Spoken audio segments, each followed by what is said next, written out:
Here's what most people get wrong about a cell activator. I'm sure you've experienced this. You watch a reel, you really like the outcome of the pour, you ask what their cell activator is, and you're told 3-to-1 Australian floetrol to paint. But then when you try it, the results are very underwhelming. So what happened? Well, the recipe wasn't wrong, but it's the way you asked the question. See, when you ask, what is your cell activator? The person you're asking is going to assume two things. That you know what a cell activator is, and that you know how to use one. But do you though? Or were you about to put Australian floetrol in all your paints?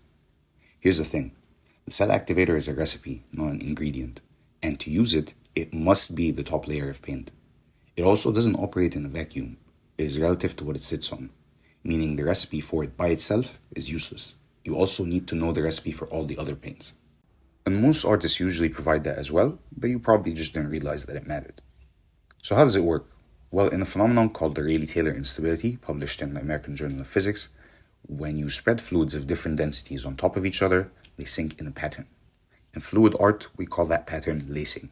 That's the web-like pattern that surrounds the cells. If you want to learn more about fluid art in this level of detail, my online courses are perfect for you. I've linked them in the comments.